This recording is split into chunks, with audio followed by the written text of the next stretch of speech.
오늘은 젊은이들 사이에서 유행을 타고 있는 워들이라는 게임을 한번 자바스크립트로 직접 만들어 보도록 합시다. 자, 워들이라는 게임이 뭐냐면 이제 구글에다가 워들 검색하시면 요런 사이트가 나오는데, 자, 오늘의 단어를 맞추면 되는 게임이에요. 여기다가 이제 아무런 단어나 이렇게 입력을 해서 이렇게 맞추면 되는데, 실제 영어 단어를 입력하셔야 돼요. 자, 예를 들어서 이렇게 때려 맞추면 되는 건데요. 자, 근데 그냥 맞추게 되면 너무 정확도가 떨어지기 때문에 이렇게 내가 글자를 얼마나 맞췄는지를 이렇게 표기를 해줍니다. 자, 예를 들어서 트럭이라고 입력했어요. 근데 오늘의 답안은 THORN이에요. 그러면은 이제 지금 T라는 글자는 맞췄죠. 그러면은 이제 위치까지 맞으면 이렇게 초록색으로 마킹을 해주고요. 근데 R이라는 글자가 들어있긴 한데, 자, 이 위치는 아니다. 그러면은 이렇게 노란색으로 마킹을 해줍니다. 자, 이걸 가지고 추론해가지고 이렇게 계속 오늘의 단어를 맞추면 되는 게임이에요. 그죠? 자, 지금 N은 위치까지 잘 맞았기 때문에 이런 식으로 초록색으로 마킹을 해주는 거예요. 그래서 정답을 맞추면 이렇게 초록색으로 완성했어요 라고 이렇게 잘 알려주네요. 그래서 내가 오늘 몇 번 만에 이 단어를 맞췄는지 친구한테 자랑을 하면 되는 게임이고요. 누가 한국어 버전도 만들어 놨고요. 이런 식으로 한국어 워드를 이런 것도 해보면 재밌기 때문에 한번 해보시든가, 아니면은 저랑 같이 자바스크립트로 직접 저걸 한번 만들어 보도록 합시다. 자, 이런 것들 따라 친다고 여러분들 코딩 실력이 막 상승하고 그런 거 아니고요. 그냥 재미로 할 뿐이니까 재미로 한번 따라 쳐보도록 합시다. 자, HTML 파일을 하나 만들고요. HTML 기본 템플릿 이렇게 집어넣고 한번 시작해 보도록 할게요. 자, 실시간 미리 보기 띄워놓고 시작을 해 보도록 하겠습니다. 자, 여기다가 인풋 5개만 좀 집어넣어 보도록 할게요. 자, 실제 답안 입력란을 한 5개 정도 이렇게 마련하는 게 좋을 것 같아가지고 이렇게 마련을 했고요. 자, 그 다음에 버튼도 하나만 마련해 보도록 합시다. 제출, 자, 답안 제출 버튼이에요. 그러면 이제 사용자가 이 5개의 글자를 이렇게 제출을 할 수가 있는 거예요. 자, 그 다음에 이거를 답이랑 비교를 해주면 되겠죠. 자, 저렇게 하면 약간 이쁘지 않기 때문에 스타일 좀 줘볼까요? 인풋 태그는요, width가요 50픽셀이고요. 그리고 height가요 50픽셀이고요. 그 다음에 폰트 사이즈가 40픽셀이고요. 그 다음에 텍스트 얼라인이 센터예요 라고 코드를 잘 짜면 될 것 같습니다. 자, 그러면 예쁘게 워드 답안 입력란이 완성이 됐죠. 그죠? 여기다가 막 하나씩 이렇게 입력을 하면 되겠네요. 자, 지나갑니다 이거. 자, 그럼 이제 밑에 가서 스크립트 태그 열어가지고 한번 제출 버튼을 누르면 실제로 이제 답이랑 한번 검사를 한번 해보도록 할게요. 사용자가 여기다가 이렇게 막 답을 적었어요. 그 다음에 제출 버튼을 눌렀습니다. 자, 그러면은 채점을 해줘야겠죠, 그죠? 지금 답안이랑 이 글자랑 얼마나 맞는지요. 자, 한번 오늘의 답안이 필요할 것 같아가지고 답을 한번 강제로 한번 이렇게 지정을 해보도록 할게요.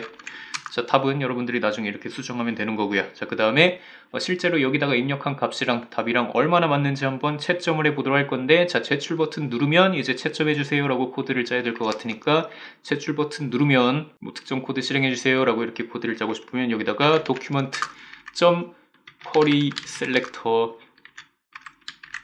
버튼, 자, 이런 식으로 HTML 요소를 찾고요. add event listener, 그 다음에 이렇게 코드를 짜면 되겠죠. 그러면은 이제 이벤트 리스너를 부착할 수가 있습니다. 이러면은 이제 버튼이라는 요소를 누르면 이제 안에 있는 코드를 실행해 줍니다. 이게 이벤트 리스너 역할이고요. 자, 여기 안에다가 무슨 코드 짜야 돼요?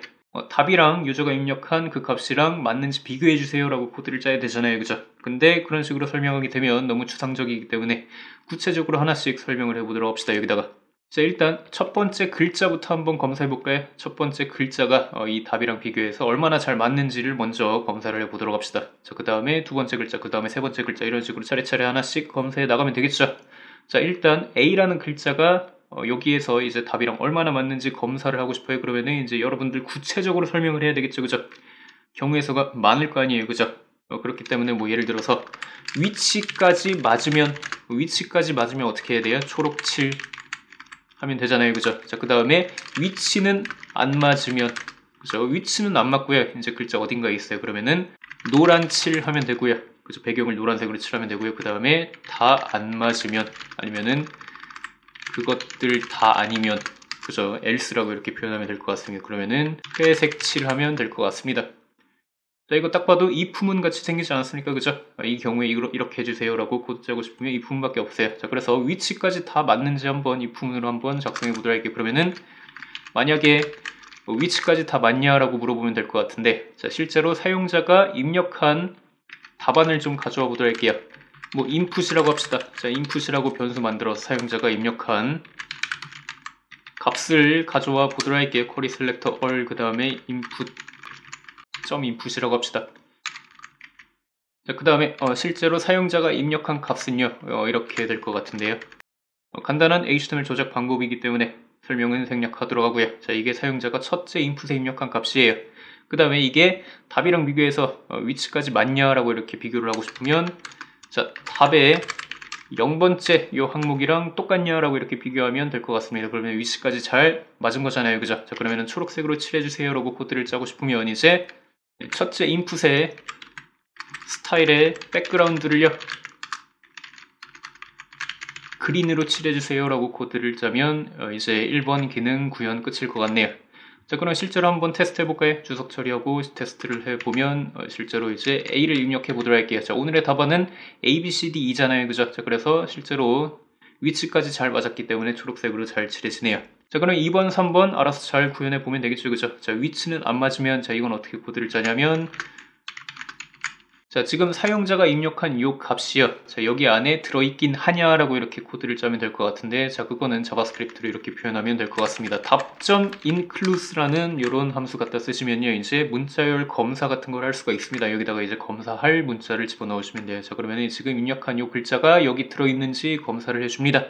자, 그래서 실제로 들어있다 그러면은 옐로우로 이렇게 잘 바꿔주면 될 것 같은데요. 자, 그러면 실제로 한번 테스트 해보도록 할게요. 자, 지금 B 한번 입력해 볼게요. 여기다가 B. 그러면은 이제 B는 여기 답안에 있긴 하죠. 그죠? 그렇기 때문에 노란색으로 잘 표시를 해주는 것 같습니다. 자, 근데 그것도 아니다. 아예 못 맞춘 거예요. 그러면은 라이트 그레이 색상으로 이렇게 표기를 해 보도록 합시다. 그러면은 이제 뭐 아예 없는 글자 Z 같은 거를 입력했을 때 이렇게 잘 회색으로 칠해줄 것 같네요. 자, 지금 첫 번째 글자만 이렇게 했고요. 자, 그 다음에 두 번째, 세 번째, 네 번째, 다섯 번째 글자도 이렇게 똑같이 if문으로 검사해주면 되겠죠. 그죠? 이거를 똑같이 복붙을 하면 될 것 같네요. 자, 그 다음에 0이라는 숫자를 다 1로 이렇게 바꾸면 될 것 같은데 자, 이거 코드 짜기 귀찮으니까 자, 이거를 반복문을 한번 써보도록 합시다. 반복문은 그냥 코드 복붙해주세요 라는 문법일 뿐이에요. 반복문 어려워하시는 분들 많은데 그럴 필요 전혀 없고요. 아무튼 for 반복문 안에다가 이 코드를 다 집어넣어 보도록 할게요. 5번 반복해주세요 라고 코드를 짰습니다. 근데 반복할 때마다 0이라는 숫자가 막 가변적으로 변해야 되기 때문에 0, 1, 2, 3, 4 그런 식으로 변해야 되기 때문에 i라는 변수도 여기다가 집어넣어 봤습니다. 그럼 되겠죠 뭐. 그러면은 이제 5개의 인풋 모두 다 이거를 다 검사해 줄 것 같네요.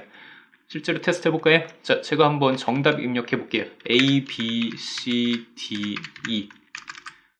그러면은 초록색 칠 다 해주죠. 그죠? 그리고 뭐 B를 막 이렇게 입력을 해볼게요. 그러면은 실제로 이런 식으로 답을 잘 내주는 것 같습니다. 이게 다예요. 워드를 끝. 근데 실제 워드는 이제 제출 버튼을 눌렀을 때 또 한 번의 기회를 줍니다. 또 한 번의 기회를 주기 때문에 여러분들이 이제 인풋을 미리 5개를 다 만들어 놓든가 아니면은 동적으로 생성이 되게 이렇게 만들어 놓든가 제출 버튼 누를 때마다 뭐 그런 식으로 알아서 코드 짜면 될 것 같은데요. 자, 예를 들어서 이제 제출 버튼을 눌렀을 때 여기다가 이제 인풋 입력란을 또 하나 이렇게 생성을 해주고 싶다 그러면은 이제 뭐 대충 이런 식으로 코드 짜면 되겠습니다.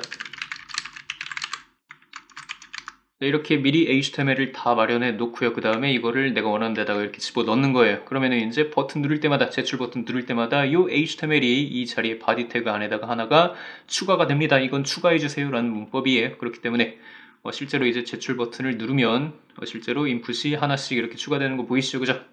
네, 맞습니다. 자, 그리고 버그가 하나가 있네요. 공백도 이렇게 잘 체크를 해주는 거. 그런 것들은 알아서 해결을 하시고요.